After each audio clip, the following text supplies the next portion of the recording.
Grab your cup of coffee. Sit down for a story. Let's all go exploring.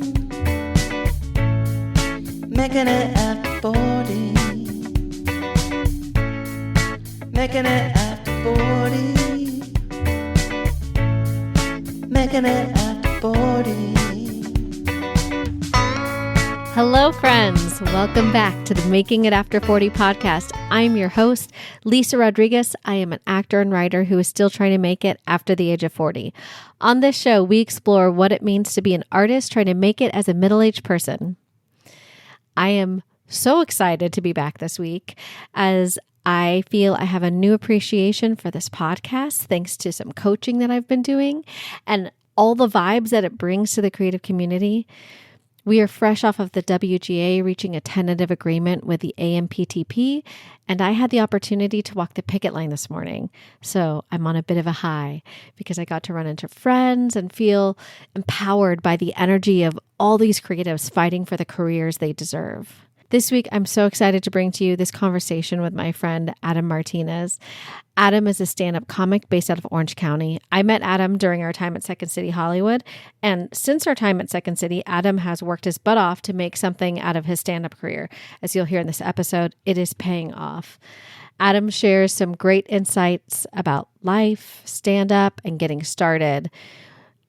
I really loved this conversation. You know, when you meet someone in improv school, typically your interactions are just 10 minutes after class or trying to have a conversation in a crowded, loud bar. So it was really great to get to actually have a real conversation with Adam. I feel that whether your thing is stand-up comedy or if you're just looking for a bit of information, this conversation is going to provide some of that. So with that, I give you Adam and I chatting it up.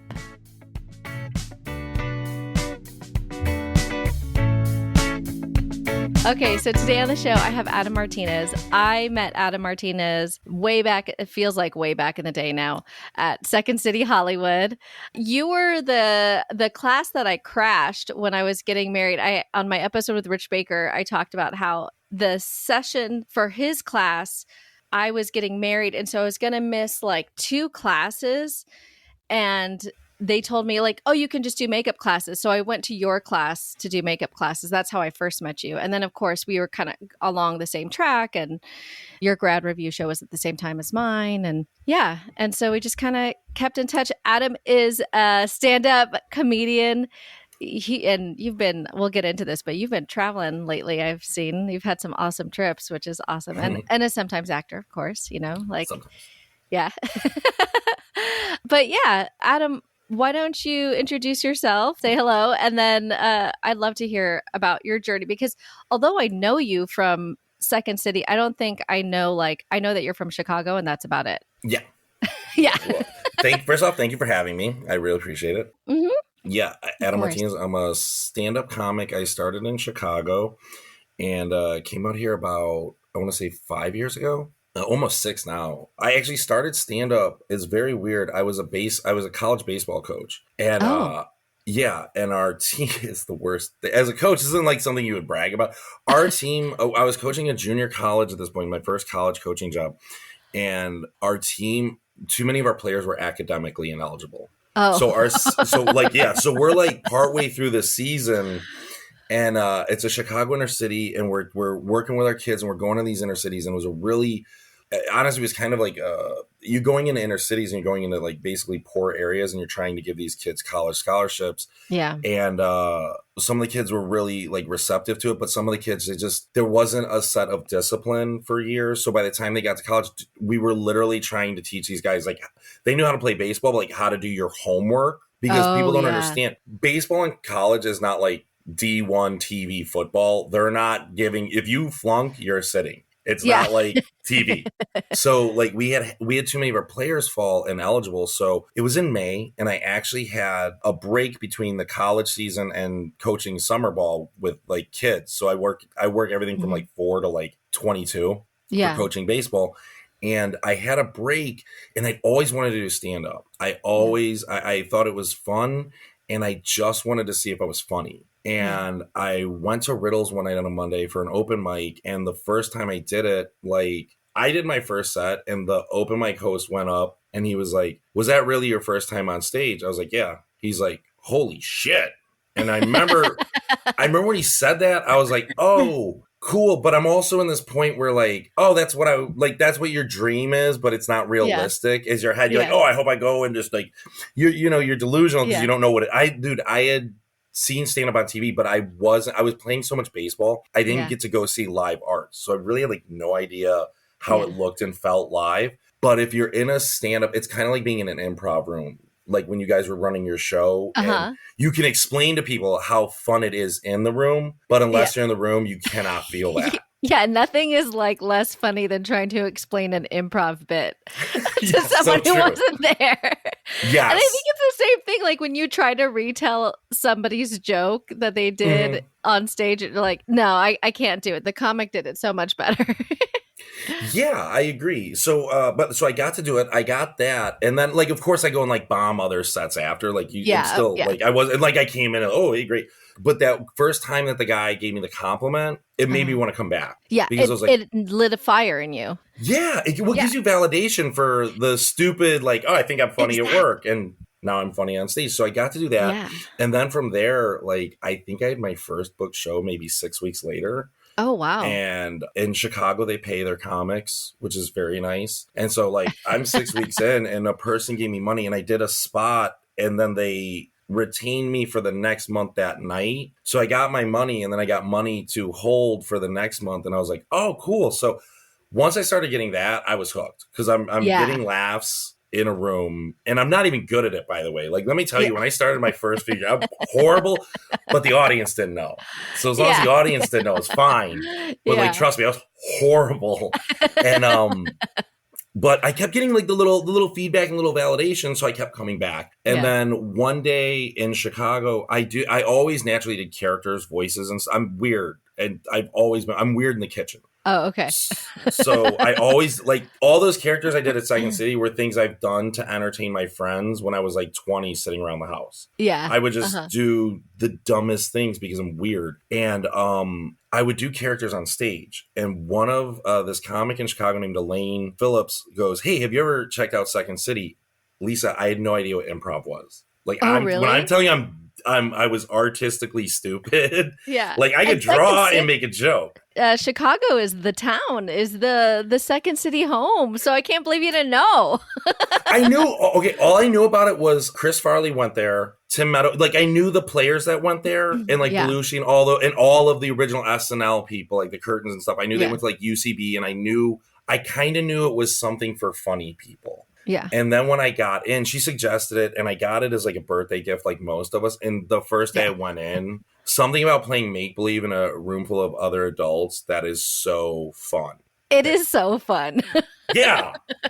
And it's weird because in stand-up, a lot of stand-up comics, not all, but enough stand-up comics try to like poo-poo on improv because they're really like, hey man, they're kind of that like, hey man, I'm better than that.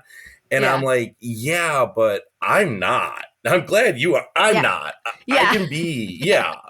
I'm not too cool for school. I'm a dork. What are you talking about? That's my biggest thing in comedy. When I see cool guys in comedy, I'm like, yo, we're in the arts. Like, we're all dorks in like the best possible way.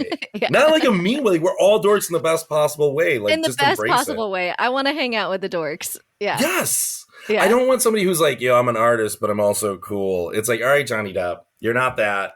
You're not that. Take off the leather wristbands. This is not what we're doing. Yeah. Yeah. So, but I got to Second City, and then when I got to Second City, I had to learn because I was coming from coaching baseball and being a bouncer. So always in like a very like I bounced while I was coaching because it was. Oh, that makes sense. Yeah, it makes a lot of sense when I tell people. Yeah, thank you. So, but when I was a bouncer, I remember I've never been like. I'm not a bully. I've never really been bully-ish because I'm just a big dude. And but I've always been kind of silly. So when I got to bounce, it was really fun because I would be nice to people. Yeah. And they're shocked when you're like, hey, excuse me, I just need you to get out. Oh, man, this is stupid. No, I agree. That rule's really stupid. I don't know why we have it, but I'm sorry, you got to move. And then they look at me and be like, that's not the normal reaction. Usually I get cursed out. So I did that. And So I would do that, and I was coaching, and then I got into Second City on a Tuesday. And once I get into Second City, like wait, you're telling me I can have fun. I don't have to fight anybody. Yeah. I don't have to ask anybody who's drunk to leave or anybody who's on drugs to leave. I could just have fun. And it was such a change of pace. And then my wife got a job out in California.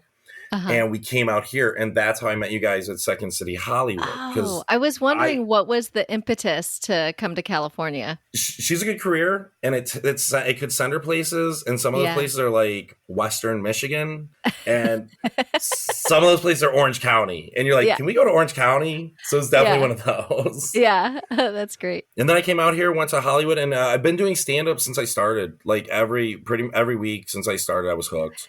What was that like for you when you first came out to Los Angeles and like trying to figure out the stand-up scene here? Not too bad. I'd already recorded 45 minutes before I came out here. Oh, wow. Because I write a lot, and I wrote before I did stand-up. I was always just writing in a notebook, and I went back to the notebook and turned those into jokes. Yeah. And then when I went to when I was going to Second City, the coolest thing about going to Second City, because I had no art background, Second City gave me like all of the structure. Oh, yeah. Yeah, I didn't have any of that. So I didn't know, like I could make a joke in a moment, but Second City is the first place where they said, hey, you got to giggle, get a laugh. You got to laugh, get an applause break. You got an applause break, and they just kept trying to make you do better. So when I got out here, I had already kind of had that idea. So with the open micers, it wasn't like being better than a guy who's just open micing and like 2 years in, say, but they're not getting the stage time. I had way more stage time than most people out here that had 2 years in. Because in LA, what people don't know if you don't do stand-up out here, LA, you get short sets. So you might do 3, even if you're a good comic in California, like your favorite headliners for the most part will get 20 minutes minus like the 1%, like the Chappelles who can sit and talk for 6 hours and nobody will kick them off. Right. What they do out here for 10 minutes in Chicago is everybody else's 20. And then they do 45 minutes in hours because they expect you to be able to do, it's a working class city. They expect you to do the craft. Plus there's not an abundance of all, LA, everybody from everywhere is here. Yeah. So there are so many, that was the big shock, I think, when I came out here. I knew they were going to be funny people. I really was like, and I didn't have some like delusion, like, I'm going to come out here and just right to the front of the class. Right. I knew they were going to be funny people. I didn't understand how many funny people come from little towns you've never heard of and are just murderers. They're so good. So when I got here, I think the biggest shock was how good the best were that you didn't know. Yeah. And that same thing in Second City where you see like improvisers and these are people who've been doing this since high school or acting since high school. Yeah. Oh my God, Lisa, there's times I'm in Second City and I'm looking at somebody and I'm supposed to have a line. And in my head, I'm like, this person's a really good actor. Yeah. But I'm not in the scene. I'm just like, am I standing with a really, I'm just looking at this person like, and I'm not like, I'm listening in the sense of like an audience member. And I'm like, they can act. Oh, you need a line. Like, wait, I'm on stage. Yes. Whereas in Chicago, every improviser in Chicago was just kind of funny. They were funny like day job people. They weren't actors. Out here was cool because you guys can build a scene. You guys can, like, actors do really good stuff with a story. You guys make the story. Like actors and writers, and learning that from you guys was huge. So shocked by the LA level of competition, but also shocked by how much the level of professionalism is out here. Oh yeah. Okay. That's interesting. It's almost sounds like contradictory because out in Chicago you had to like have so much time already like put together, but like you're saying here, like people aren't putting together as much time. So you think it's like, well, is that because they're not working hard enough, or is that's just the standard? That's just the structure out here, I guess.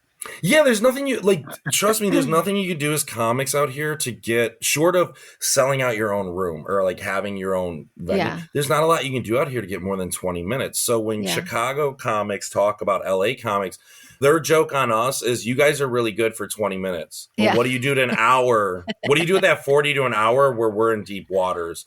Because they do it every weekend. Yeah. And there's something about holding, like being up there on stage for 10 minutes, 20, every 20 minutes you add to that, you can feel it on stage. Oh, I bet. I've heard, I've never tried stand up, but I've heard that it's just so much work to try to get even those 10 minutes.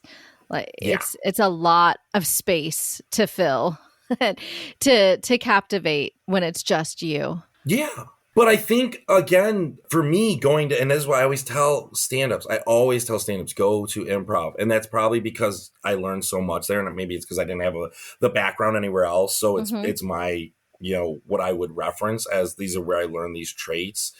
Because I think that it is intimidating, but when you learn how to do a proper act out, or you learn to change voices, or a big thing I always tell young comics when they're telling a joke, you have to be, the thing we do in improv, we become that character. Right. So in a joke, just for that 90 seconds or 3 minutes, however long the joke is, even if it's just a setup punchline, in that moment, becoming that character of who's telling the joke. So I might have jokes where I'm punching down in a fun way, but I'm doing it as I'm the villain, and I have to sell that as I'm the villain. But then I have other jokes where I'm the butt of the joke, and I have to be the fool. And I understood from improv, taking different tones and different facial your whole body is a canvas. I learned that at Second City, and I feel like a lot of stand-ups could use that, because I think that helps flush out your 10 minutes. Because Lisa, there's times where I'm on stage where I'm getting laughs,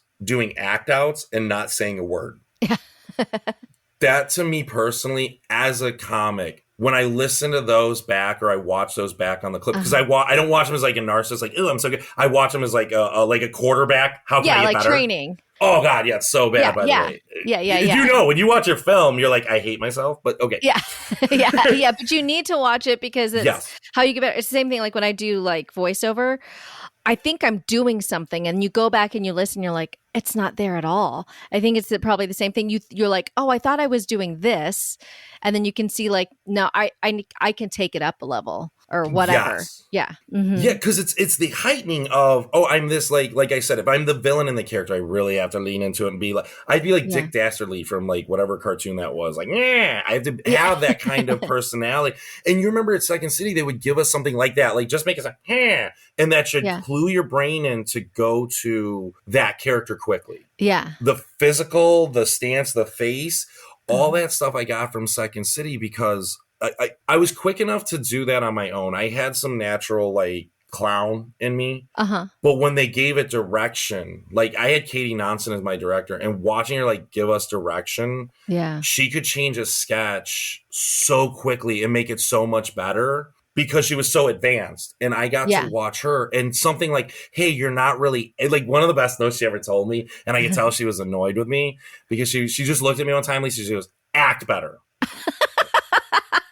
I'm like, Katie, I get it. All right. I'm not an actor. I get it, Katie. But damn, you're gonna have to do me like, I felt like a linebacker whose coach was like, yeah, like it was that energy, but she was right. And I needed to hear it, because to the same point, like she gave me the note, and then I went back and I looked and I listened to it, because I record everything audio, and I can listen to it, and I'm like, no, I can hear what she's saying just in my voice. Yeah. So I understand if it's in my voice, it's in my physical, because the one thing that they really harp on improv, or really, I'm guessing any acting, I don't know, but if you're going to become the character, you got to become the character. Yeah. Yeah. And there is no, like, you don't tiptoe, I'm sort of this. No, you're this. Yeah. And I think for stand-up, I think that makes it, there's never a time you're watching me tell a joke on stage and you don't know where I sit on it, absurd or not. And I don't, like me personally, I don't go controversial on stage. It's not really who I am, because like I'm not 22. So I'm not trying to move the needle like that. I'm just trying to make you laugh.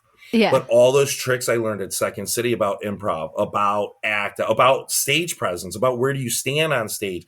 How do you stand on stage? When to turn your back on the crowd, when not, you know what I mean? All those little things that our directors gave us. Yeah, I think that really helped. How to have stage presence, right? Yes. Yeah, how to draw the audience into what you're doing and hold their focus. Yeah, and that's a really cool note. So I teach classes down in Orange County for stand-up, for intro to stand-up now, because California doesn't pay enough, so we have to make money any else way. So, I teach them, and one of the things I tell them is one of the things we really learned it, and I don't remember how they phrased it at Second City or how we learned it in improv, but you have to have like a 2-lane road. You have to have one where you're putting out information, and you have another one where you're processing what's going on in the room. Okay. And really trying to jump between those two. Like I have my output, which is whether you're doing a sketch scene, you're doing an improv bit like freeze tag, or you're doing a stand-up bit, you have your like what you're putting out. But to the same point, you have to be present in the room. So you have to, you remember second stage, something happened, we had to address it and just yes and it. Yeah. Yeah. That skill right there made stand-up so much easier because I can do crowd work now, which to stand-up comics is like a really hard thing. Yeah. But for us improvisers, no.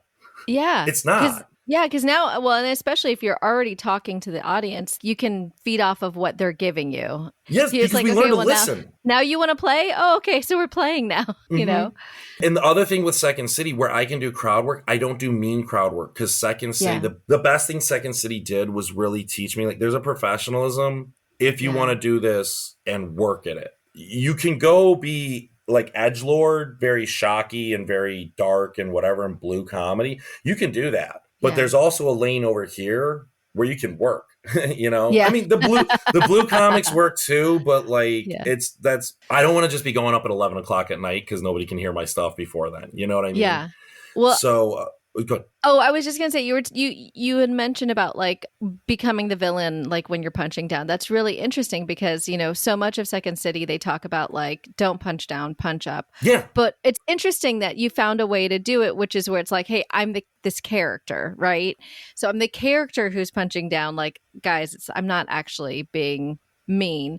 And so it's just like taking on that idea. So it's like, you know, even if you're not like fully like doing like a more ha ha ha ha, you're like, it's the audience can tell that you're putting on an attitude, not that you're just like Adam being a dick. You know? Yes, and that's so important. That's a great observation. It's so important when you're punching down in a joke. It's very important, I think, that comics understands. When you're punching down on a joke, you're the butt of the joke. Yeah. Not what you're making fun of. It's the fact that you're such an idiot saying these things. Yeah. That's kind of, it's like that double low, like you're the idiot and you have to be, that's the big thing. I think you have to be aware that you're selling, you're the idiot. Like if you're like, oh, my wife's the worst, you're the worst. You're a person on stage complaining about your wife. You have to play that character where you are the, like, and even at the end of the joke, you should have something that's redeeming about her and makes you look like the fool. Because if I do anything, there's so many things I learned at Second City. One of the huge things I'll do at Second City. So if I'm doing a joke, I'm a straight male. If I'm doing a joke that has anything to do with the gay community, I will have 4 or 5 good comics that are professional writers, and I will bring them in and be like, is this punching down? Because I'm not doing that. In no way am I ever bringing you. If you pay money to see me do comedy or you show up for free, you're giving me your ears. In a world where no one listens anymore, you chose to listen. The last thing I want to do is come at your lifestyle and tell you suck, unless you're like a completely racist homophobe. And then I'm totally going to come at your lifestyle and tell you suck. Just going to be honest. Because you do. You do. And somebody's got to tell you. But like, and you see it all the time at open mics. You see these young new comics. It's fine. They're trying to be funny, and I understand. They don't, and I'm not going to teach them. Like, they got to figure it out. Like, they got to figure it out. Yeah. If you're saying racist stuff into a microphone, you should figure that out. It's just personal. Review that, you know? And did they not laugh? If they didn't laugh, it's clearly not funny. So, and sometimes even if they laugh, you might want to check it. But anyway, it's one of those things where when you're writing dark material or anything like that, I find it best to be the butt of the joke. Yeah. Because I'm the clown. I see the other way as bullying because I don't like poo-pooing on somebody who doesn't have a microphone. Yeah. That's not fair to me. That's bullying because I can say whatever I want and you have no rebuttal. You're not on stage. Yeah. So unless it's like a celebrity or something, that's why I don't, when I punch down, I'm punching down on the top. I act, it's a performance. I'm acting like I'm punching down on the topic. I'm not. I'm punching down on the people who think like that. Yeah. Yeah. And so it's doing the ironic thing. So, and hopefully it comes off ironic, and which is what you try to sell. And generally it has. Like no one's ever been like, hey man, that was really, but yeah. So yeah, it's very weird having to do that with the jokes. Yeah, yeah. No, that's super interesting. I like that you pointed that out because I think that's an important thing that the audience doesn't always realize or recognize, you know, and I think I'll say I think it's like a symptom of like 90s comedy or like early 2000s comedy where it's like being mean and that's supposed to be funny, but it's like that's so old school now, like nobody it's not actually funny. So I think that's an important explanation. I want to ask you, so you were in your mid-30s when you started on this comedy journey, and like Mhm. now here you are, just over 40, I think. Like I Yeah. think you just turned 40 this year, right? No, I'm 42 now. Oh, you're I'm 42. creeping. Okay, yeah. So, how has that been for you? Like starting out on this adventure, was your family like supportive of you, or were they like questioning? And your wife, was she just like super into it? I was the last person to go do stand up that said I should. Like I had people from the time I Okay. was like 25 being like, "Why aren't you stand up?" And I was like, "Oh no, it's not. I do." Well, I played. Or here's the like I had played baseball, and I didn't want to be. I didn't. I played baseball. And I was trying to play pro, obviously, because I played in college. So I was working Yeah. my butt off to play baseball. I didn't want to be one of those people that's like, I'm not a fame chaser. So I don't like even Mhm. now, like I'm a bad comic in the sense I generally don't send tapes out. I just book through word of mouth. Yeah. And most comics proactively send out 10 tapes a week and try to get booked. It's not, I've never been the fame chaser. I just want to be good at things. Mhm. So when I got into it, I just told people I was going to try it out. And I swear to God, like my wife was so encouraging. My best friend, the first time I went to do an open mic, my best friend and my wife went to the place I was living that night to wait for me to come home. So they'd be, my dad, who normally would tell me, like, what are you doing with your life? When I told him I Yeah. was doing stand up, he went, that makes sense. And I was like, oh, like, this is like, I'm telling you, my dad never, like, he's supportive. He's not like a bad dad, but he's like an honest dad. Like, oh, I Yeah. kind of suck at that. But like Yeah. with stand up, he was like, no, dude, that might be something. And then I had a couple friends when they saw, like, because I was booking shows before I put on a single post, a single Insta. I didn't have an Instagram account Yeah. until I did stand up because I Yeah. didn't need one. I wasn't Yeah. that. And so I was doing all this, and then I'm like doing enough shows where they're like, dude, you need to start promoting this. And once I started promoting, the first time I promoted, I had a couple friends from like growing up that were like, yeah, I think you found the thing you should be. We always kind of were like, this dude's weird. And I'm like, all right, cool. Because Yeah. I was one of Yeah. those people, like if if they had a camcorder at the time, we have Yeah. videos of me doing dumb stuff from 18 on. Yeah. Like there was a time in the winter in the south side of Chicago where there was just a traffic jam outside and they were all honking. So we had one of our friends was dating a bigger girl, and I got to put on her Daisy Dukes. And I put on her Daisy Dukes and a tank top, and I went out there and full on started like cheering. I did like all the MMA Yeah. stuff, so I could do like a high kick, and like Yeah. a guy my size standing next to the road, like, go, it's just some snow. And I was having so much, and they like video, but like that's who I was beforehand. So the moment I was like, oh, I think Yeah. I'm gonna try stand up, all my friends were like, please do. Yeah. Stop doing this in the living room. We're sick of it. And it was That's very cool great. having everyone supportive because it is such a, you know, the arts, dude. Oh yeah. There's enough I think we do on ourselves if you're honest and you're self-aware. There's enough beating up you do it yourself to have that many people. I wouldn't be in this still if I wouldn't have been in this if I bomb. I'm mentally weak, so I can fully admit that. What? I am, because if I bomb, I know this about myself. If I bomb my first night, I would have never come back. Yeah. It took a guy looking at me going, holy shit, and me being like, Yeah. oh, okay, cool, I think maybe. And Yeah. even then I was like, oh, I think maybe, because I'm so insecure, which is probably Yeah. why I'm a comic. I'm always trying to make people laugh Yeah. to make them like me. But like, Get your gold it's star. that thing. Yeah, you just try to like, hey guys, I just It's okay. I like gold stars too. yes, it's the same. You're just like, I just want to be likable.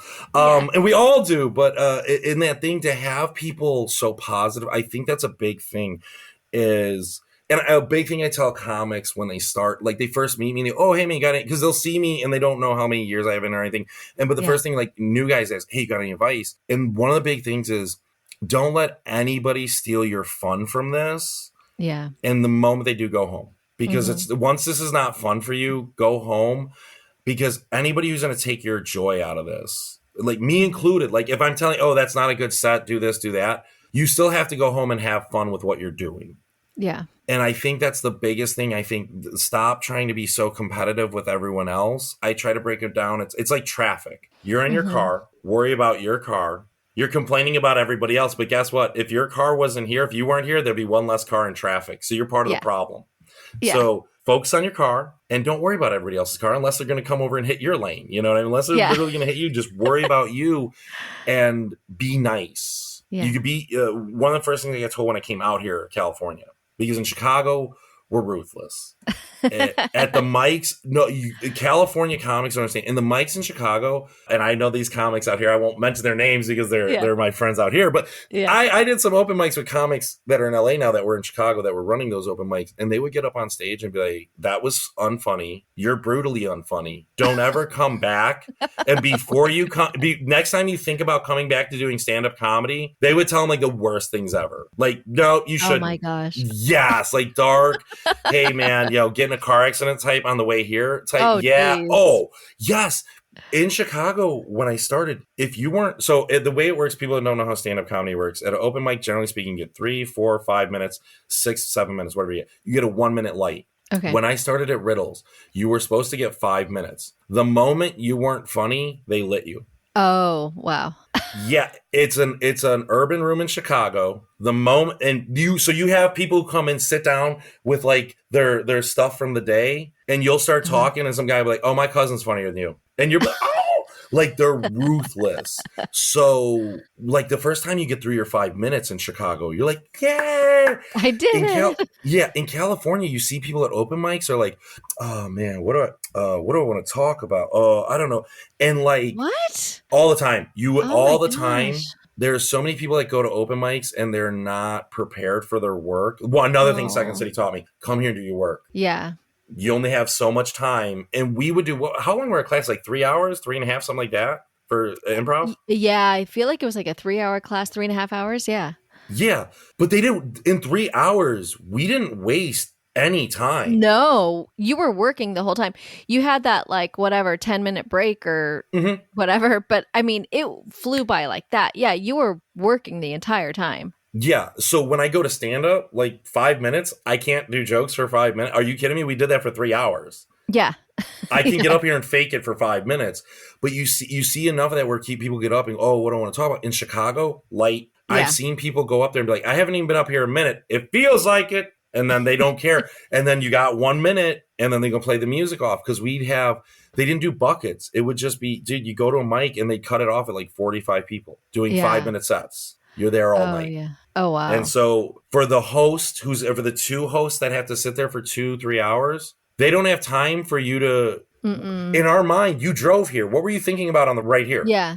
Yeah. You left your house to do this. Like when we left for Second City, we knew we had A, B, C we had to do. Yeah. We had different things we wanted to try. And then we had to also understand that the cool thing about improv, there's a whole like 30% to 50% that you have no idea what's coming because it's improv. Yeah. Yeah. And then also even like, I mean, if you're like working on a show, you had stuff that you had to do before you even got to class in preparation.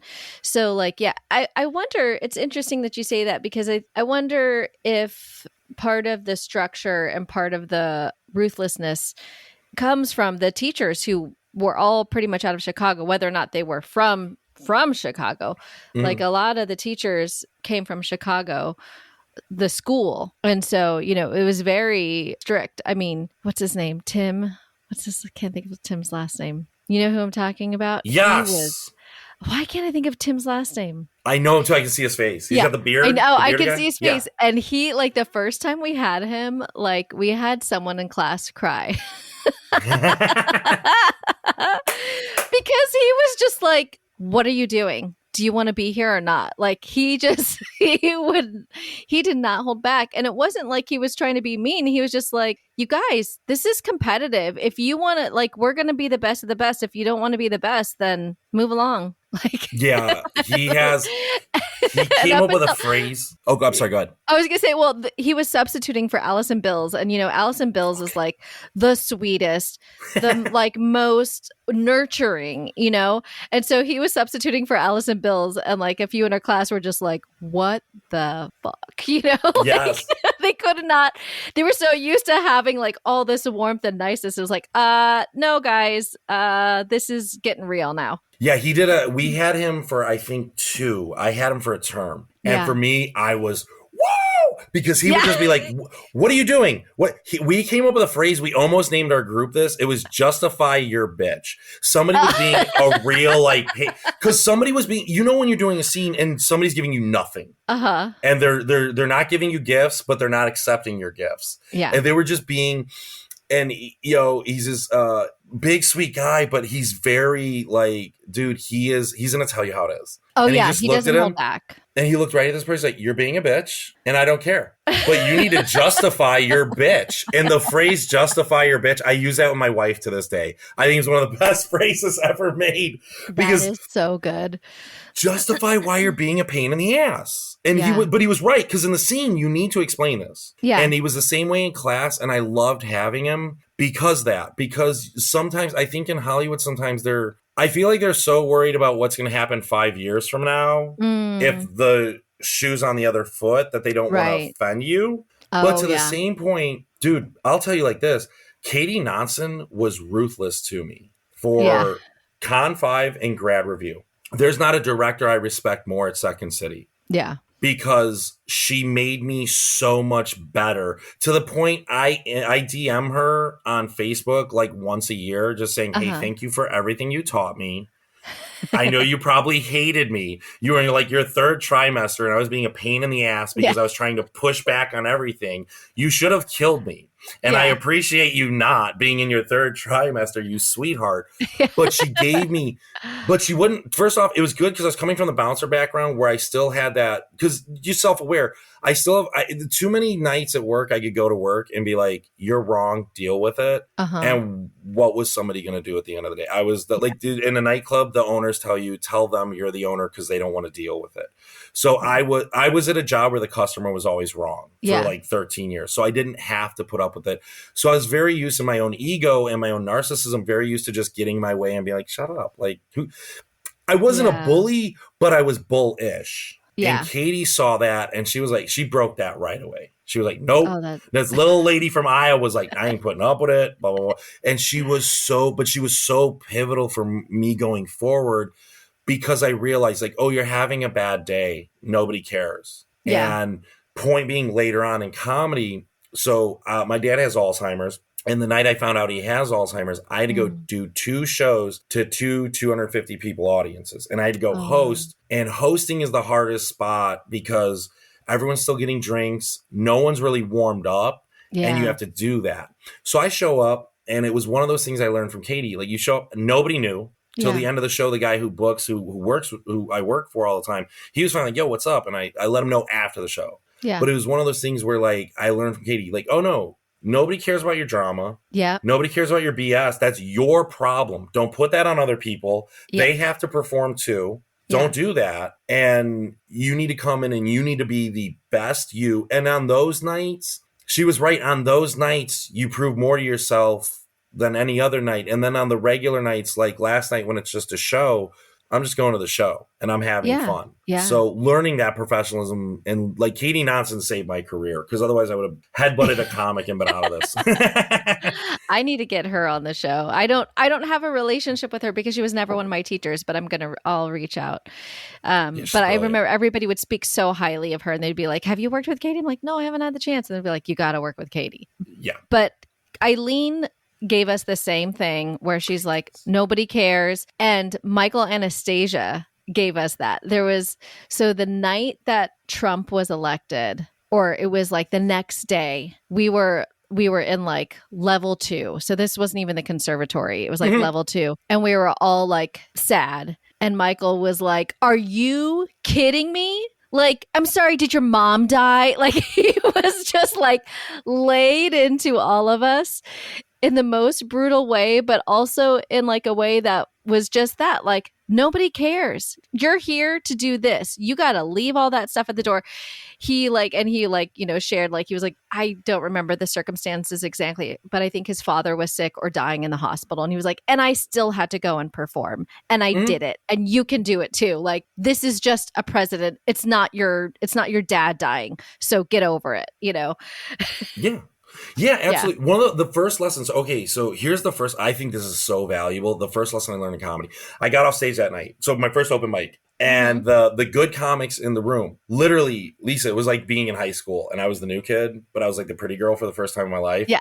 Because they're like, hey, you funny guy, come here, you're funny. Don't stand over by them. They're not funny. They said it right in front of them. They said it right in front of these people. I'm like, oh, so but you have this decision. You're like, okay, but I'm like, oh, that's so mean as I'm walking to the cool kids table. You know what I mean? Guys, you're so rough, but I'm here. And so I'm thinking this is my like coronation. I'm like, oh yeah, me, you're a comedy me. The guy goes, hey, look, you're really funny. Let me tell you something. And he dropped the BS. He goes, nobody gives a fuck about you. This is stand-up comedy. Nobody gives a fuck about it. We don't want to hear your stories. We want to hear jokes. Look at that sign. It says comedy club. It does not say campfire.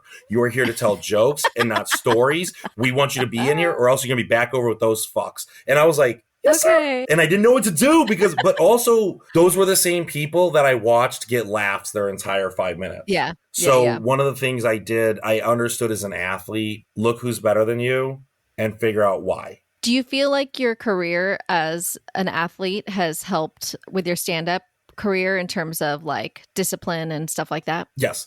I wake up every morning. So you texted me. Well, yeah, you told me that you were. Yeah. So we're recording this at 8 a.m. Everybody, we started at 8 a.m.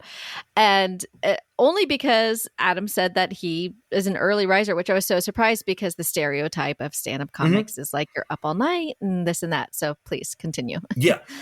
So I'll come home at midnight. I have a routine. I'll do a set. Here's the way a joke works. I'll write the joke, blah, blah, blah, take it up to the show, whatever. But once the joke works on a set, I will do the set. I will come home that night. I will analyze that joke. In sports, great question. We have a midnight rule. It's a great thing for all entertainers. This is a great thing for all people, I think, in just a philosophy thing. The midnight rule is, did you have a good day? Did you have a bad day? You have until midnight because that's when the day ends. Oh, okay. So as a pitcher in high school, I threw consecutive no-hitters, which is a big deal. And the reason I did them, I had 3 in a row. And the reason I did it was because I was taught when you get home, oh, I threw a no-hitter today. Cool. Midnight hit, and I was already on the next no-hitter. Not that I was focusing on no-hit, but I was on the next game. Yeah. And I was on the next. Same thing with comedy. So I will come home. Tonight I have 2 sets. I will do 2 different sets. So I will try to stretch out about 30 minutes of material. I will come home. On the ride home, I will listen to it. Tonight I'm riding with someone. So when I get home, I'll listen to the 30 minutes. I will tag what I didn't like, tag what I did like. And then I will and this is all the same stuff you do in sports. Yeah. I break down the film. I mark what was good. I mark what was bad. I remove what was bad and I keep what was good. And then I try to figure out how to fill in those gaps between the good. Yeah. That's what you do in sports. In sports, the best thing sports taught me is to have a critical eye. Yeah. It's borderline. It is kind of a handicap sometimes because I don't send out a lot of tapes because I look at a tape and I will immediately destroy it. I don't care. I'm no longer worried about what the audience is laughing. Cool. I don't care about that anymore. I've got that part of the game. I need to get better because I want bigger laughs. Right. So I'm no longer just competing with making them make sound. It's about how to get it up here because that's what you do in sports. You can't, there's always some, in sports, and this is why I train, writing is training. The same way with acting, like you got to write or you got to work on characters. You got to work on voice. There's something that your skill set is bringing. You have to work on that. In baseball, I threw very fast. I threw a baseball over 90 miles an hour, but you have like, that's cool, but then you have to control it. Yeah. There's 2 parts that every see in the same thing. Anytime I tell people, oh, I threw over 90, oh, wow, that's really cool. Yeah, except I couldn't hit the broadside of a barn. Like, it's kind of dangerous. Like, so it's one of those, like, I threw in the 90s and nobody knows who I am. There's a reason for that. You know what I mean? So, but it's one of those things in baseball I learned, never think you're good. The moment you think you're good, you're losing. Think you're capable.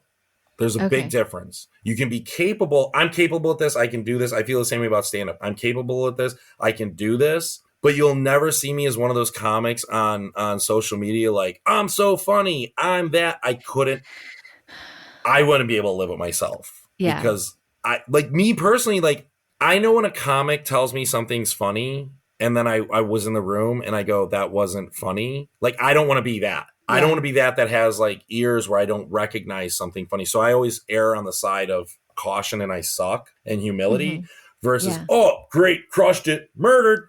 Because those guys in sports, we're out of the game quicker than the guys who are like, yo, I suck at this. I really need to get better. And the truth is, if you don't think you need to get better at improv, go to UCB or go to Second City's not around, but go to Second City Chicago and watch them do a real performance and ask yourself, are you there? Yeah. If you want to do that as a stand-up. One time I'm walking down from the belly room stairs at the Comedy Store and I'm like, oh my God, I can actually do this. I can make them laugh in the Comedy Store. And as the door opens, it's like the ocean, like in the main room. So as you come down the belly room, there's stairs that lead right to the door, the side door of the main room. And it's like cracking. It's like, it sounds like the ocean, Lisa. Okay. So you got to imagine for like 10 steps, I'm walking down like, I can do comedy. And every step I get close to this door, I hear this. So I know the comic at the door and I'm like, hey, he goes, oh yeah, go ahead, peek. It's Joe Rogan humping a stool, which isn't even like the essence of brilliant comedy.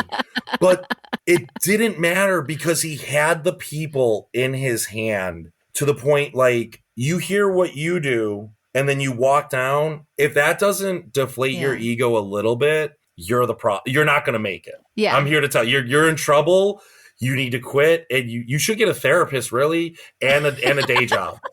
Probably day job and therapist. If I really think about it, go that way. Yeah. Because you need help. There's always a bigger fish. There's always somebody who knows more. And I think learning that in sports, because in sports, you go to Iowa and you play some random kid from some rural field who's a murderer.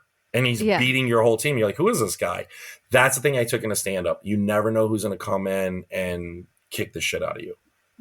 I think that's wonderful. I think that's such a great attitude to have. Keeping that humility, I think that's kind of like what helps drive you and it also makes you more likable. Honestly, there's someone that was kind of around in Second City Hollywood. He wasn't on our track, but this person does stand-up comedy now, and they often post things on social media that I'm like, what? And they're like kind of judging other people or criticizing other people in a way that I think they think they're making jokes and they think that it's funny. And I just think it makes them look bad. And I'm kind of like, I have no interest in like going to see their comedy because I feel like, well, is that what it's going to be? Like, it feels immature, to be honest. I feel like, oh, I think you need to go through some things in your life, maybe, or maybe they have and they just haven't processed it in therapy or whatever.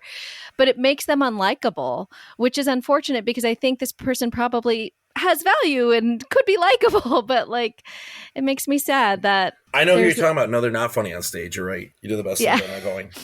No, it's not mean. It's not mean. But when I see those, but it's because they're lacking maturity. They need to like get some maturity and like stop looking at other people. Focus on yourself. Like what can you do to like better yourself? And I can say that because I have been there. That was me in my 20s. Yeah. And so like from my own experience, I can see like, oh yeah, like that used to be you. Let's not go back there. Yeah, absolutely. And the thing is, when I look at those types of posts, because I see them from a few people from Second City where I'm like, yo, you're making fun of writing on a show and you're not writing on a show. Yeah. Yeah. Or you're criticizing how people are using their money and you probably don't have any money. Yeah. Yeah. A lot of 35-year-olds in California with roommates. I learned that. Yeah. So, and that's... And nothing wrong with it. But don't tell me about financial advice. That's all. Self-awareness. Right. That's all I'm saying. Don't tell me how people are like misusing their finances if you're also not in a place... I don't know. Okay, I'm being judgy, but we're being petty. But it is the point. That's something to know. And you're right, though. But it's the good thing, and the self-awareness for us to go. Yeah, we are going down the rabbit hole, being a little shitty, but acknowledging that and then pulling away from it right away. Yeah, you could do that, or like for me, for like Facebook, it's like social media. At Facebook, it's about sports because nobody gives a shit. That's in the arts because I'm not pissing them off. Or it's Instagram where it's just, here's my show tonight. Here's my show tonight. Because I don't, one of the things, this is one of the best things I ever said to a team. I had a team that was coaching in Florida and Miami kids are very cocky to be. Okay. It's a cocky beach. Dude, so many beautiful people. It's like LA, but so many beautiful young kids. They're ripped. So they're at the beach and they're 16 and they're fit. So life is perfect to them. Okay. But they're really cocky. And it was the first team I was coaching. And I'll never forget, they were picking on one kid on the team because that's how hierarchies work in sports in any dynamic. If people find they can pick on somebody, they will. Yeah. And as the coach, I had to be the adult in the room. And I didn't know how to make them understand it. So I went with I brought like 3 metaphors and made it into one speech. And the thing was, I stopped practice because, he sucks. He's hitting like 138. And I brought everyone together. And I said, blowing out someone else's candle will not make yours shine any brighter. Mm-hmm. And when you blow out enough candles around you, there's going to come a day when your candle is going to go out. And if you were the type of person to blow everyone's candle out around you, no one's going to be there to light your candle. But if you were the type of person that built, when you had your flame, you were giving it to everybody in the room. When your candle goes out, there will be an army of candles behind you looking to ignite your fire. It's all in how you treat the world and what you want given back to you. So stop blowing out your fucking candles and let's light this bitch on fire. After that, we didn't lose a game. We stopped. That's great. Because it's the thing of jumping on it. You're not going to get any better. The same thing we just talked about, whomever. Yeah. We can poo-poo on it as an example, but get off of it because it's not going to do us any good living in there and blowing out that person's candle. We're not dropping names. That if you just keep trying to light people, hey man, build these people up. This person, that how many people do we see in this business that are great? Yeah. Great. Talk about them. I think that's just it. Is like my attitude, and I think the people who I try to like work with and keep around me and invite on this show is like people who I know want to like light other people's candles and keep that flame going. Because you know what, this industry and even any art, because I interview artists from other disciplines, it's so hard to put yourself out there like that, to put your like where you're on display and people are going to criticize you, you know, like Joe Schmo, who doesn't know anything about this business, is going to criticize you enough. So like, I don't really need someone who knows what it takes in order to be successful, knows how much heart and, you know, tears and everything and time and energy and effort to get anywhere in this industry. I don't need that person also criticizing me, you know, like that's just me now. Like we're all doing our best and it's so hard. So like, let's just, you know, light each other up, because at the end of the day, they talk about this a lot in acting. And I don't know if you feel the same way with stand-up comedy, but like no one else is your competition. You're your competition. Like if they want to hire Karina Martinez, they're not going to hire Lisa Rodriguez. If they would need a Tanya, they're not going to hire Lisa. Like that's just not the way it works. It's like if the role is for you, then the role will be for you. You don't have to worry about the person who's the same age range, looks similar, has a similar essence, because if it's for them, they're going to get it. I completely agree. And to your point, whenever I'm talking to new comics, like the young guys who are asking advice, before I answer them, I remind myself, I graduated Second City. I put work into this and I was bad. Even if I wasn't, I tell myself I was as bad as they were once. Because even if I wasn't on stage, I was off stage, because you have to go through all that. And I really think like I don't get who would look at that person and be like, hey, quit. It's like, why do you mean? Why be mean? It doesn't get anything. No, it doesn't. It just makes you look like an asshole. And that's really how I feel. So, I completely agree with you, because I think that's why we take it so personally when people in the industry throw daggers at other people in the industry passive aggressively, because it's one of those things where you're like, and they do it through stand-up. Here's an example. So if I book a show, so how they do it through stand-up. So I did Paris this year, right? I got to go to Paris. Yeah, well, I wanted to ask you about that. That's incredible. God, like what an incredible thing. Like, so congratulations on that your career has like gotten you to the point where you get to go to Paris for stand-up. That's rad. Yeah, it was cool. Yeah, it was very, very cool. But when I got that, the good comics are like, congratulations, man. Give you your flowers. You just give them their flowers and that's it. Yeah. The bad comics, how'd you get that? Who do I send a tape to? I'm like, well, you get a good 20 minutes or an hour first. But they don't like, it's that type of thing where they're like, they almost say it as like, how did you get it? And it's one of those things like, Lisa, like we remember all that. Okay. Yeah. Like we remember lines. I remember you saying some snarky stuff. So just remember that. I saw it. Yeah, filing that away in my little brain. 100%. Because more so, I've answered more questions from I'm actually excited. I'll tell you about the show because I don't really get to talk about it a lot because most comics are, oh, how do I get on it? Or who books that? And you're like, ugh, get away from me. So what it was we were going to go to Paris for our honeymoon, my wife and I. So we're going to go to Paris. We're going to honeymoon. And I'm like, yo, I want to do I want to try to get shows out there. Some of my comics have done shows in other countries. So I sent a tape. They have an English speaking show in Paris. And so I sent a tape. The lady loved it. I booked. And I went there and it was wild because I had 3 Americans to my left. And then the rest of the audience was Parisians. Oh, wow. And a group from Belarus. And it was really funny. So the first 3 to 4 minutes, the Americans are dying. Almost in the sense like, oh, I'm eating a cheeseburger. I'm in Paris eating a cheeseburger. Like that kind of like, oh, it's just American happy joy. Yeah. But the rest of the room is like, they're not getting it. And I'm like, shit. But the cool thing, Second City, you don't panic. You pivot. No panic, pivot. And so I start going, okay, I started realizing I was making too many pop culture references because here's the coolest thing about Paris. Yeah. They have their own culture and they don't care about ours. Yeah. And I love it. But in that moment, so one of the jokes I have is like, I made fun of women's nightclub bathrooms for being so dirty in a joke, and they all got it. And once they all got it, I realized like, oh, I got the room. There's a thing as a comic, once you get the room, it's the same thing in sketch. You have the right, like you guys have the right joke, you know what sketch. And once you hear the audience break, you're like, I got him. I could come up here and say the worst thing next, and they'll be like, it's okay, he's funny. So, and once I got him. And that for me as a comic, being able to get people who don't speak your language to laugh, for me was one of those things that it added a whole new world of confidence. Yeah. Because now I can come to an American crowd, and I actually slowed down more because I can come to an American crowd and be like, I have jokes for you. I feel very confident. I'm not arrogant in the sense of like, oh, but the same thing. Like, I know what I can do. I can drive my car from A to B. It will get us there, and it won't be a bumpy ride. We'll be pretty smooth. But it also gave me more confidence to be like silly because, dude, I had to pull some like Second City type. Dude, you have to because they're there. And I didn't come to Paris to bomb.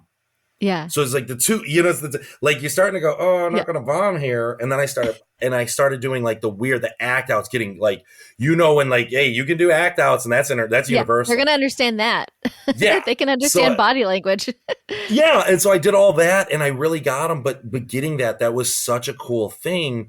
But full circle, I had this really cool experience. Oh, by the way, I got to tell you some funny side story. So I walk in. And the booker takes me, the owner. I tell a story on stage because it's just a funny story. It really happened. She walks up and he's a European guy. He's like, Lisa's like your height, okay? Your height. And he walks up and by the way, I'm 5'1" if you guys don't know. So yeah, he's 5'2". Little. He may have you by an inch. So I walk up and this little like scary looking 5'2" guy, and this booker goes, oh, by the way, he's in the Algerian mob. Oh yeah. Oh, so, okay. Like taken, and I'm like. So, but here's the problem. So I'm like Second City, like you don't go on stage not kind of loose and sharp. I'd already done my zip zap zubs for the day. I was ready to go on stage because I'm in Paris, so I'm really trying to deliver. Yeah. I'm on my sharp wit, and I swear to God, I said this to the guy. I look at the room and I look at him. I go, well, for being in human trafficking, the room's a little light. And he looked at he looked at me like he was like, oh, I didn't mean to. Okay, I was trying to make him laugh. Oh my God. She looked at me like clutch my pearls. He looked at me like, I'm glad you didn't say that into the mic or else you would disappear. Yeah. And it was just one of those things, but it was such a weird dynamic. Like what it kind of felt like, to be honest, to do a show over there. Mm-hmm. I think they were using it for like laundering money. I'm not going to lie. I don't know the rules. Okay. Yeah. But there's no reason an Algerian mob owns a comedy club. There's it's gotta be. Yeah. I don't think you're into I'm into the worst parts of humans, but I kind of like the best. No, I don't think that's how you work. Okay. Yeah. So I think but we all need a laugh sometimes. So, this is how I bring some light to the world. Hey, yin and yang, life's equal. Yeah. They're so weird. And so like I thought of it. It was kind of neat in a sense. I know it sounds shitty to people who are like, yo, I know what he's doing. But I almost felt like a 1920s comic in the Catskills where like, this is mob owned. You're not doing anything for any good people. But then I justified it to myself like this. Hey, I'm in California. He's probably like the 5th worst booker I've ever worked for, if we're being real. So I'm feeling all right, justify my bitch, Yeah, there you go. Justify your bitch. Oh, But that's yeah, no, hilarious. it was really cool. And but the weird thing was when I got back to comedy, the biggest thing, 4 or 5 comics asked that question versus the other 95%, 97% that are like, how'd you book? How do I get that? And I'm like, bro, with your roommates, could you afford a flight to Paris? I'm not being rude. I'm just trying to see where you're at. Like, let's work through this. So Yeah. you try not to be rude, but you're also like, guys, like, also I've been doing this for like 8 years. So I'm not like, Yeah, it's not like you're fresh off the boat. yeah, very true. So yeah. Yeah. That's awesome. That's really great. Well, I'm super stoked for you and how your career has been taking off. And so you just said like you're teaching and yeah, I do want to, I know we have to start wrapping this up. So I want to ask you, you've kind of already covered this, but I was going to say, if you have any last pieces of advice for anyone who might be coming into their career now or like looking to start it in their 30s. Cause I feel like stand-up comedy is especially one of those things where you feel like, oh, I didn't start when I was 21. So it's too late. But you know what I mean? Completely agree. It's like, oh, I needed dark stuff to happen to me too. No, I let me tell you, I have both parents. My family's lovely. Like, you don't need anything dark to happen to you. If you want to try it, I suggest trying it just so you know how hard it is. Yeah. So maybe to appreciate it, kind of like you can go to a batting cage and swing and go, oh, this is hard. I think, if you have an art bone, if you do that, try it. You might shock yourself. I totally did. But I think the best advice I got in comedy from Dan Bialek, which is hilarious because he's moody all the time. But he said 3 things in this business. You can be funny, you can be nice, or you can be funny and nice. And then everyone will want to book you. Yeah. So it's true. Funny people who are jerks get booked. Unfunny people who are jerks don't. Nice people who aren't funny get booked. Nice people who are funny get booked every weekend. Yeah. That would be, so when you come in, have your lane. People will try to get you in cliques. Because people are scared. It's very intimidating. So people are trying to group together because that's what feels safe, collectively. You can be in cliques, you can do all that, but just be nice. Like, there's a big thing.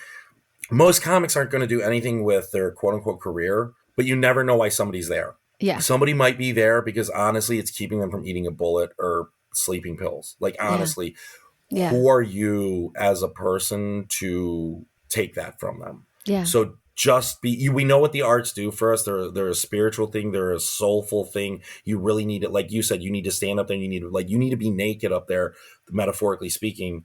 You need to be naked up there and really show who you are and be vulnerable. And if you're going to open yourself to that vulnerability, I think people should treat it with a certain respect where at the very least, thank you for opening up, even if I didn't care what you said. Yeah. And worst comes to worst, if you don't like a comic and they're a jerk, there's a million of us. Just walk outside. There's like 10 good ones. So it would be my thing. Just be nice. And it's not kumbaya. It's not some fake thing, but you don't have to walk around being a dick. Yeah. It's just exhausting. Seems exhausting. Yeah. I would agree. That'd be my advice.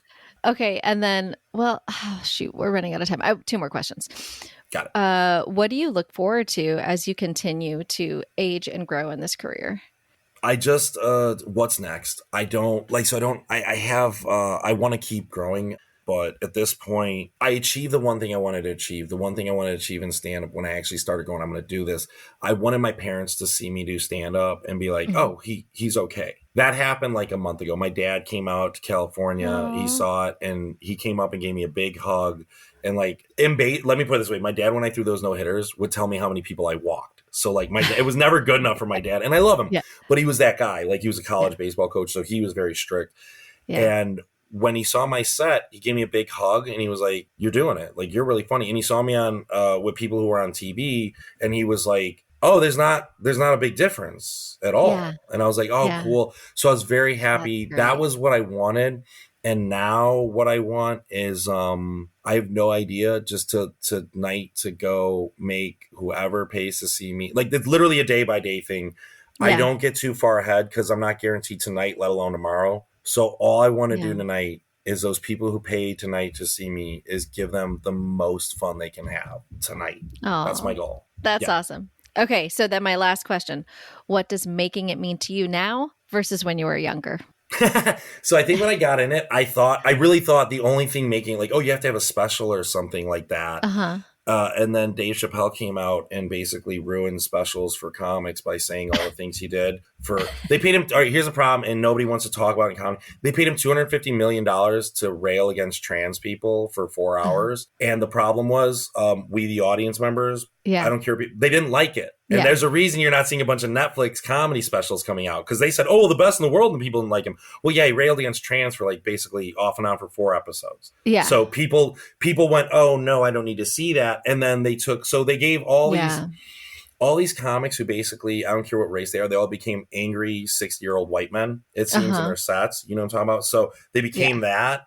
They gave them all sets, and then they all railed against how bad the world is and how they hate progression. And the audience from Netflix went, oh, I don't really like stand-up anymore because I don't want to be told that. Enough of us were like, that's bad. They're not going to give out any other specials to people anytime soon because they saw what the best can offend looks like. Why would they put the risk on any of us? So I used to think like, oh, you got to get a special and that's it. To me, making it now is, do I come home and do I like what I come home to? My wife, my dogs, my family. As weird or corny as that sounds, I got to do comedy tonight and I'm coming home to my family. Yeah. If that's not making it, I don't like, that's just making it. That's the life. I'm getting to tell jokes tonight and come home to my wife and my family. Okay, what else do I need? What more do you need? Yeah, I guess more money, but that hopefully comes, but I don't, even that, like this is making a life with this as something I also do, I think is making it, and also not making this the sole focus of my life. Yeah. And living a good life and trying to be a good, well-rounded person. And the good sets become a byproduct of me being a good person. I mean, I think that's a really important part that you just mentioned is that you have to have things going on in your life besides comedy in order for the comedy to be good. They talk about that with acting too. It's like you have to have a life. Otherwise, what are you pulling from? Exactly. Yeah. Okay. Well, Adam, this has been awesome. It was so good to get to see you. I mean, I don't know how many years it's been, probably like 4 or 3 years. Yeah.